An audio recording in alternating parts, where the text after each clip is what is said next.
capítulo 11, o verso, nós tínhamos parado aí no verso 39, quando Daniel tem a visão do anticristo, e aí ele fala lá algumas características, alguns sinais que representam a personalidade do anticristo. E isso é comum em alguns líderes, aí, algumas características dessa personalidade. No verso 39, diz assim, ó, com auxílio de um Deus estranho, agirá contra poderosas fortalezas.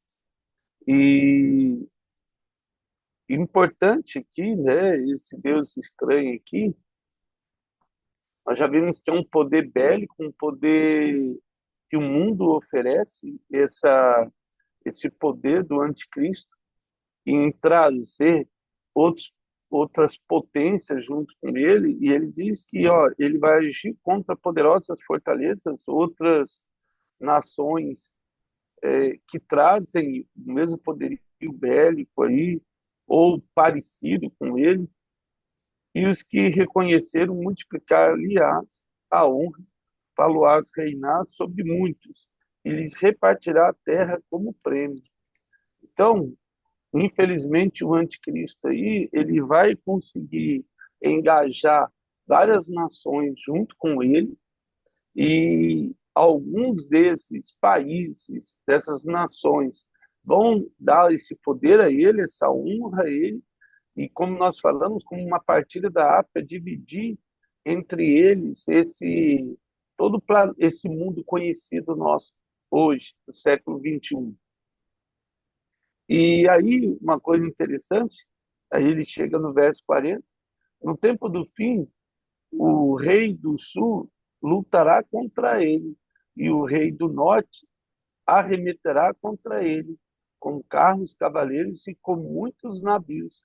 Entrará nas suas terras e as inundarás e passarás. Parece que no meio das tribulações, no meio da tribulação, não, tribulações, no meio da tribulação, 3 anos e meio após o arrebatamento, vai haver uma guerra e algumas nações vão se voltar, lógico, contra o anticristo. Por quê? Lembra que nós falamos essa questão da potestade, principados? Todo mundo quer, de alguma maneira, ter esse poder sobre as almas, sobre as vidas. E quando der 3 anos e meio de tribulação, em Apocalipse isso fica muito claro. A, a, Tanto o reino do sul como o reino do norte se levantam contra o poder bélico do anticristo, e aí eles tentam tomar o poder. A ganância do homem, ela sempre está envolvida nisso aí. Sempre. Daniel 11:27, quando a gente lê 11:27, aí voltando a falar de Antíoco Epifânio, ele diz assim, ó, também esses dois reis se empenham em fazer o mal, e uma só mesa falarão mentiras, porém isso não prosperará, porque o fim virá num tempo determinado. Então, o fim vai chegar, não importa quais sejam as artimanhas do anticristo, ele mesmo vai pagar com a própria moeda. A arma deles é essa questão das mentiras, dos elogios, dos acordos, dessa política infame. Infelizmente, a gente vê uma corrupção generalizada. No Brasil, isso é muito comum, infelizmente. A gente vê políticos brigando, depois se unem, depois outros brigam, todo aquele espetáculo, né, aquele teatro, na verdade, e induz uma grande população que, infelizmente, acredita que algum deles ali está realmente preocupado com o Brasil. Infelizmente, nenhum. De algumas, o verso 35, alguns dos entendidos, ainda de Daniel 11:35, ele diz assim, alguns dos entendidos cairão para serem provados, purificados e embranquecidos até o tempo do fim, porque se dará ainda o tempo determinado. O tempo de Deus não pode ser mudado. A palavra de Deus diz que ele vai ser abreviado. Nos nossos tempos, ele está sendo abreviado porque a corrupção está muito grande. Capítulo 12, verso 4 de Daniel, e ele fala assim, ó, tu, porém, Daniel, encerra o anjo falando para Daniel, sela esse livro, porque não era na época de Daniel, 12:4. Sela o livro até o tempo, né, determinado, até o tempo do fim. Muitos esquadrinharão e o saber se multiplicará. Então, quando nós vamos para 1 Coríntios, abra sua Bíblia aí, em 1 Coríntios, capítulo 13, nós chegamos nesse ponto, quando ele fala que o saber vai se multiplicar. 1 Coríntios 13, o verso 12, né? Ele diz assim, ó, verso 12, porque agora vemos como um espelho, obscuramente, então veremos face a face, agora conhecemos em parte, então conhecereis como também sou conhecido, falando a respeito de Jesus. É, a, o verso 8, ainda, volta um pouquinho aí, o verso 8 de 1 Coríntios 13, o amor jamais acaba, né? O ágape. Mas havendo profecias, desaparecerão, havendo língua, cessarão, havendo ciência, passará. As pessoas têm amado menos essa questão da ciência, tem levado muitas pessoas a esquecerem daquilo que o propósito de Deus. Se perde muito tempo em televisão, em filmes, e mesmo em ativismo. Os jovens hoje trabalham a semana inteira, final de semana, eles acabam buscando uma balada, alguma coisa, ou uma série de TV, que no final não sobra muito tempo para ter um momento com Deus. E isso vai esfriando a intimidade que nós temos com o Senhor Jesus, enfraquece a nossa alma, enfraquece o nosso espírito. E Daniel traz esse alerta, né, falando ó, lá atrás, nós estamos falando aqui 2.400 anos antes de Cristo, 400 anos de Cristo e 2.400 anos atrás. Isso aqui foi encerrado lá atrás, fechado, falando de ciência. Se a gente pensar que a ciência ela teve um grande avanço no século XVIII com a Revolução Industrial, olha só, até o século XVIII, essa profecia de Daniel era quase, não era notório, mas agora, nos nossos dias, isso se tornou algo muito previsível. O verso 9 ainda de Daniel 12 diz, ele respondeu, vai Daniel, porque essas palavras estão encerradas, ou seja, seladas e fechadas até o tempo do fim.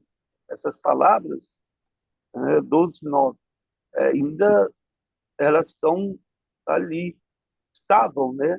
Agora nós já sabemos muitas coisas disso, porque vamos entender que Jesus ainda não tinha vindo quando Daniel vai escrever o livro, e era 400 anos. Então, tudo que nós vimos, tudo que nós... Daniel teve um lampejo, porque ele vai ver o fim do Império Babilônico, o início do Império Medo-Persa. Nós já sabemos o destino disso até os nossos dias.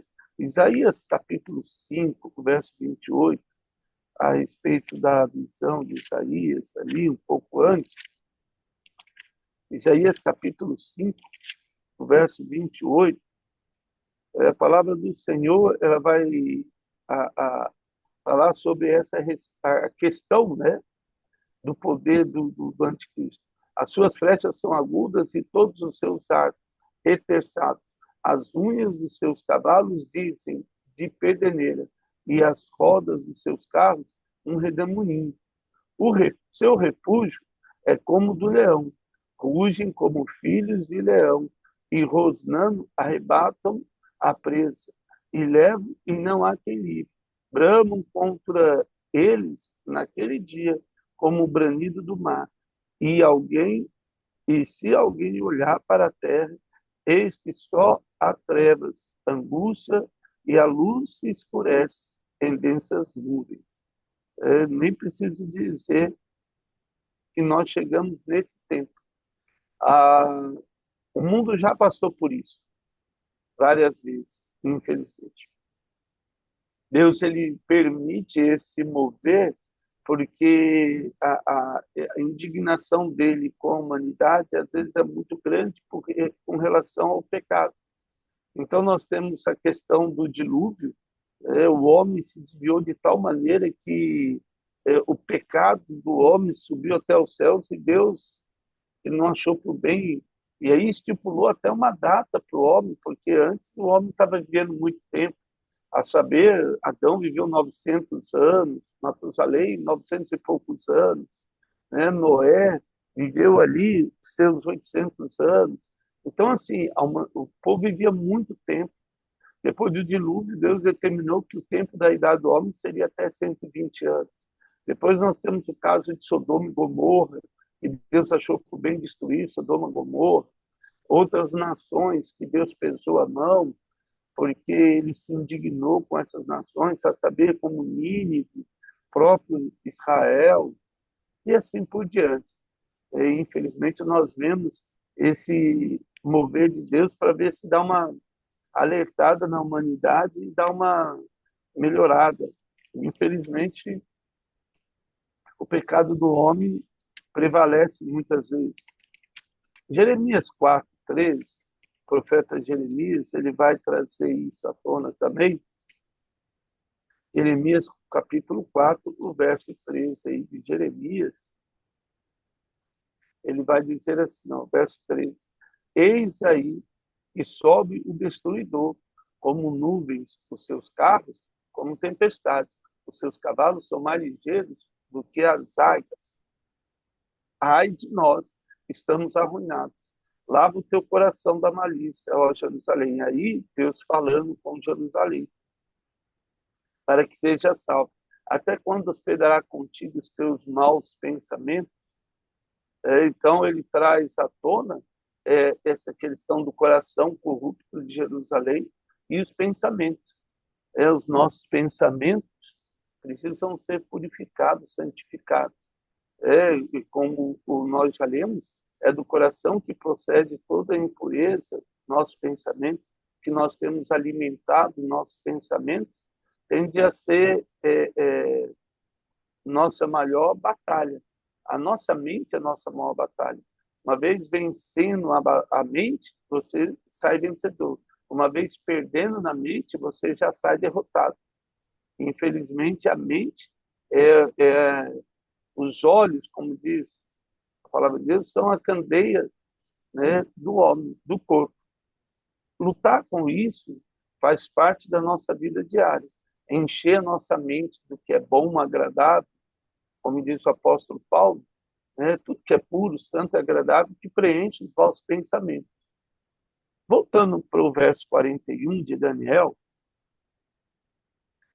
e aí, olha só, como que a história se repete, né? É algo assim, chega a ser, não é nada de novo, né? A história se repete.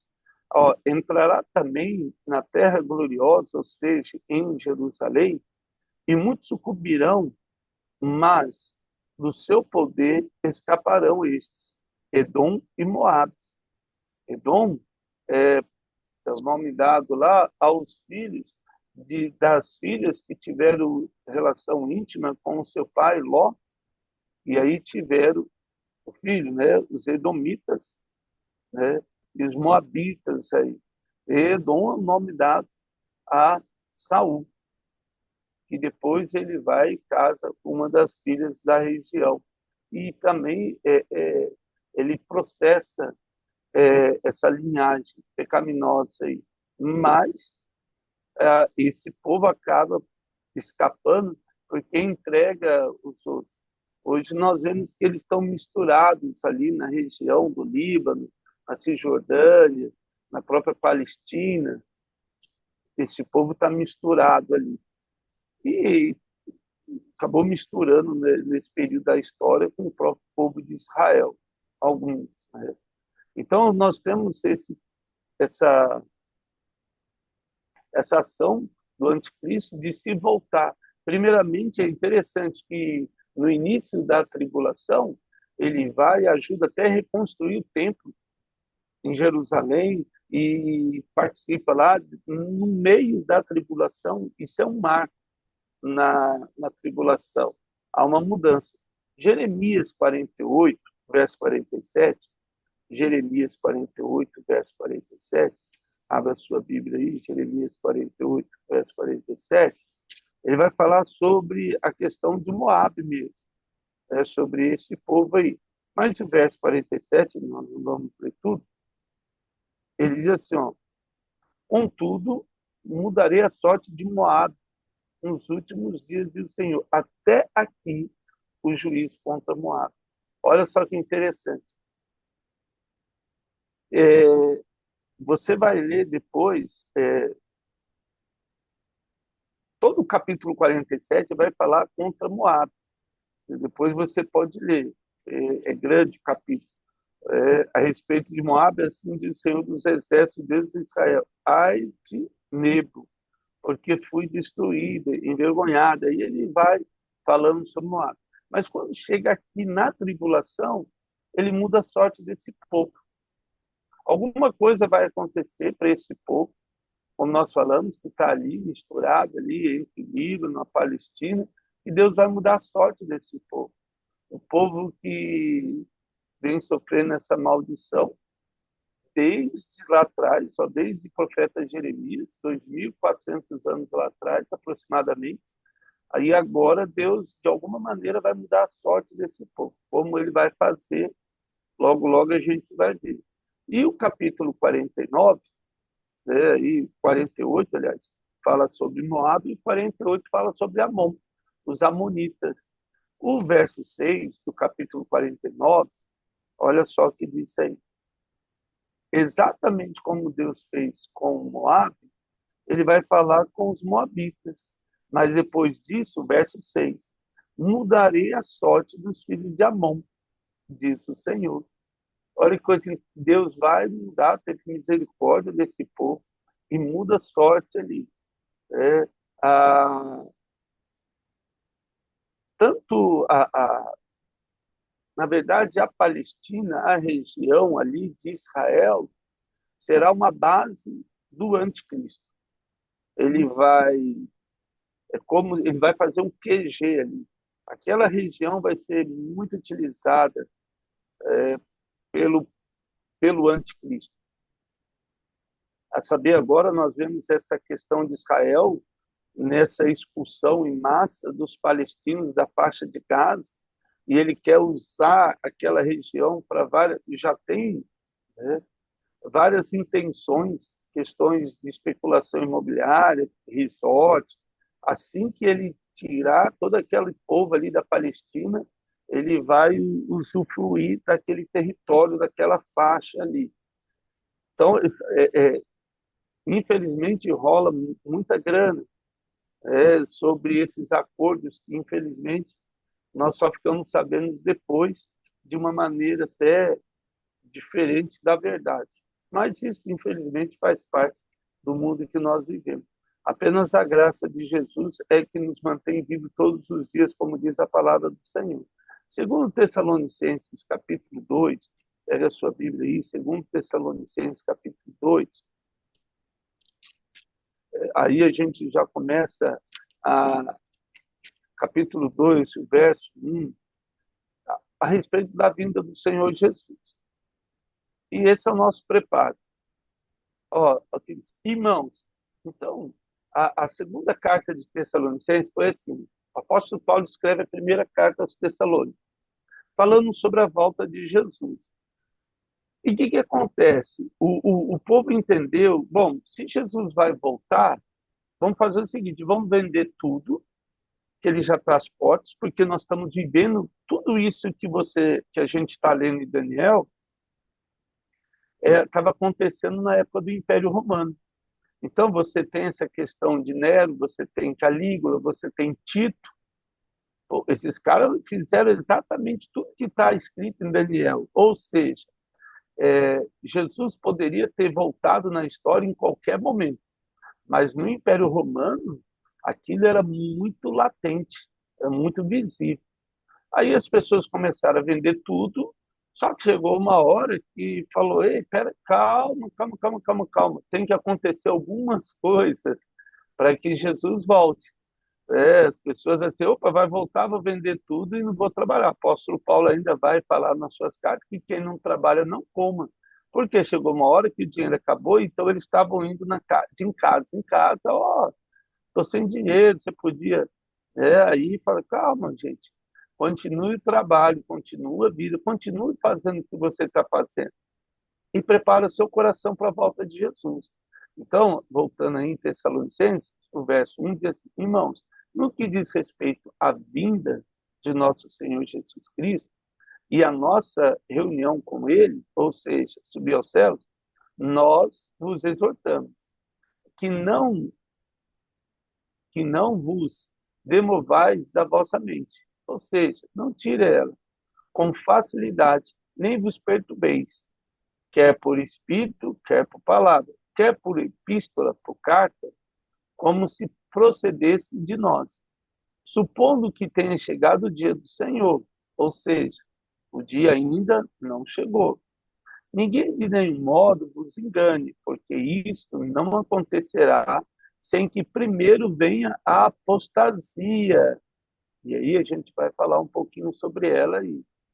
E que seja revelado o homem da iniquidade, o filho da perdição, o qual se opõe e se levanta contra tudo o que se chama Deus e ou objeto de culto, a ponto de assentar-se, e aí, falando da tribulação, no santuário de Deus.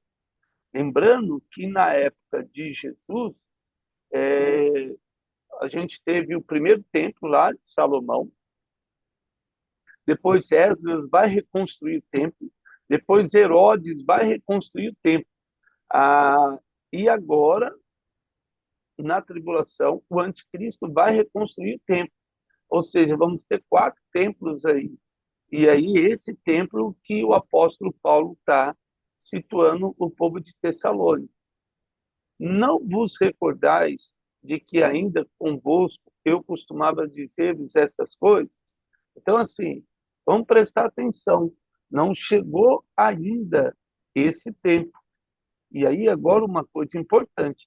Quando você pega a sua Bíblia em Timóteo, abra a sua Bíblia ali, em 2 Timóteo, aliás, 1 Timóteo, capítulo 4, pega a sua Bíblia ali em 1 Timóteo, capítulo 4. Com relação a. Vamos só ler um pouquinho sobre a apostasia. O que é a apostasia? Apostatar da fé. Acreditar que ela não tem valor. Acreditar que ela não tem o peso que ela tem. O versículo 1 do capítulo 4 diz assim: ora, o Espírito afirma expressamente.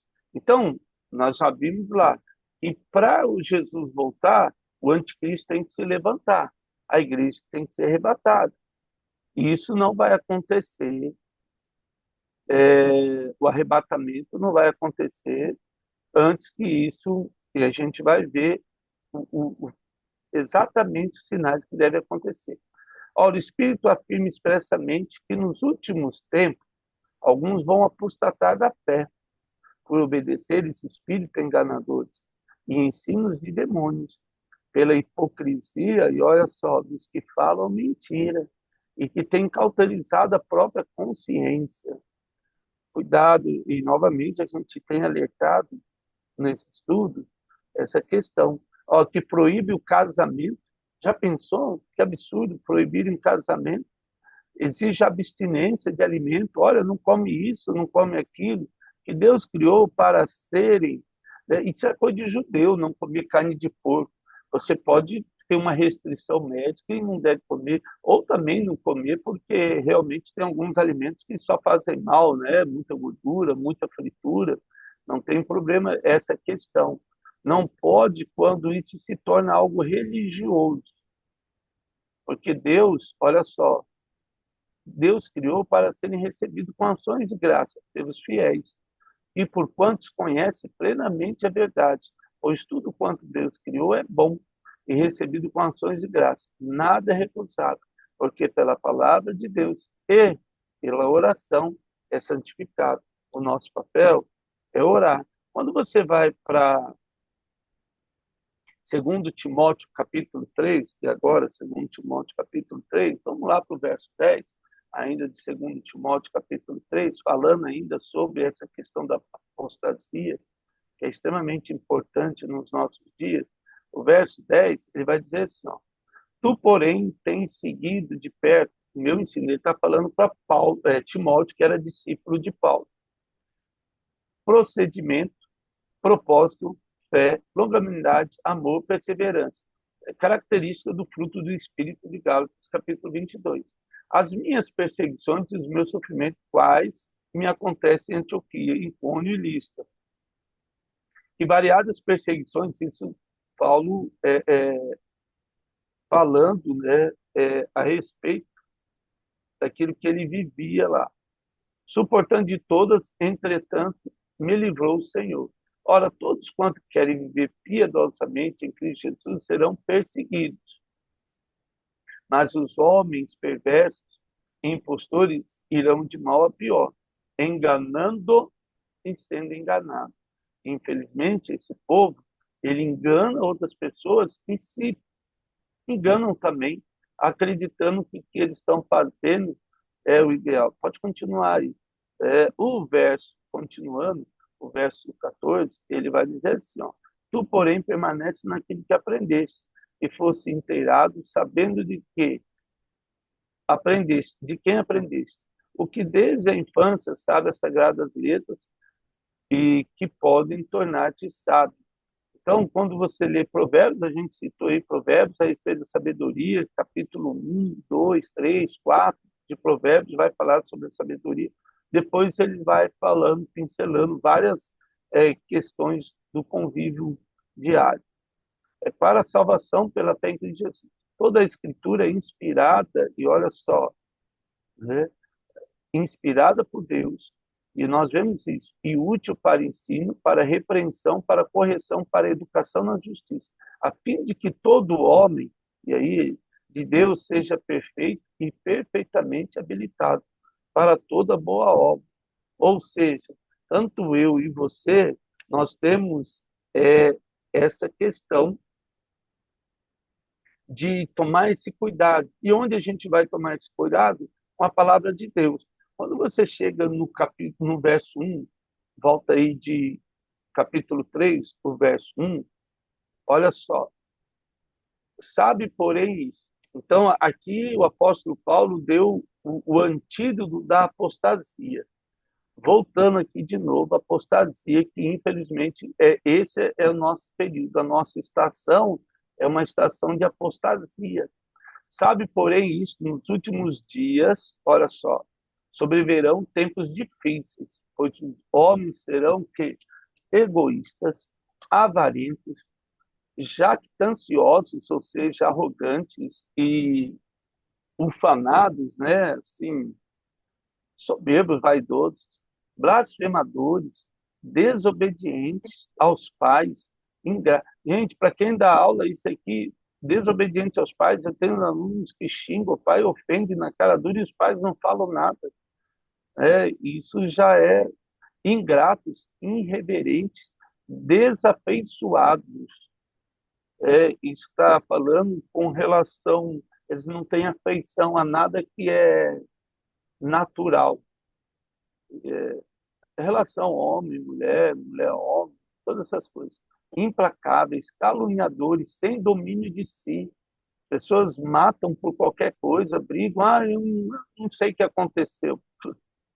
Cruéis, inimigos do bem, traidores, atrevidos, empatuados, mais amigos dos prazeres que amigos de Deus. Tendo a forma de piedade, olha só, aí entra o engano, né? Tendo a forma de piedade, negando-lhes entanto o poder. Foge também desse, pois entre esses se encontram os que penetram sorrateiramente nas casas, conseguem cativar mulheres minhas, sobrecarregadas de pecados, conduzidas a várias paixões, que aprendem sempre e jamais podem chegar ao conhecimento da verdade. E de modo porque James, e aí ele vai citar duas pessoas que eram discípulos dele, no modo que Janes e Jambres resistiram a Moisés, E aí ele vai falar depois de Demas, também eles resistiram à verdade. São homens de todos corrompidos na mente, repróbados quanto à fé. Eles, todavia, não irão avante, porque a sua insensatez será a todos evidente, como também aconteceu com aqueles. E aí depois a gente vê como mudar isso. É, é, tudo isso que nós estamos lendo, só ler o último aí em Tito, ah, eu creio que aí é importante, Tito aí, o capítulo 1 de Tito, esse é o último texto que nós vamos ler, só para falar a respeito da apostasia, grave esses textos, é, e percebe, leia a palavra, a gente já viu o antídoto lá em Timóteo, porque existem muitos insubordinados, faladores, né, frívolos, e aí ele vai continuando aí o verso 10 de Tito 1:10, ó, porque existem muitos insubordinados, faladores, frívolos, enganadores, especialmente os da circuncisão, falando entre os judeus. É preciso fazê-los calar, porque andam pervertendo casas inteiras, ensinando o que não deve, por torpe ganância, querendo dinheiro. Foi mesmo dentre eles um seu profeta, diz aí, que disse: cretenses, sempre mentirosos, feras terríveis, dentre preguiçosos. Tal testemunho é exato. Portanto, repreende-os severamente para que sejam sadios na fé e não se ocupe com fábulas judaicas, todos esses misticismos, essas histórias que às vezes a gente ouve, nem com mandamentos de homens, não pode isso, não pode aquilo, e estamos jogando a graça, às vezes, no lixo, falando, não, mas olha, se você anda com Deus, tem que fazer isso, tem que fazer aquilo, tem que fazer aquilo outro, tem que perguntar o que Deus pede para você fazer, desviados da verdade. Todas as coisas são puras para os puros, todavia, para os impuros e descrentes, nada é puro, porque tanto a mente como a consciência deles estão corrompidas. No tocante a Deus, professam conhecê-lo, entretanto, negam pelas suas obras, ou seja, as suas ações.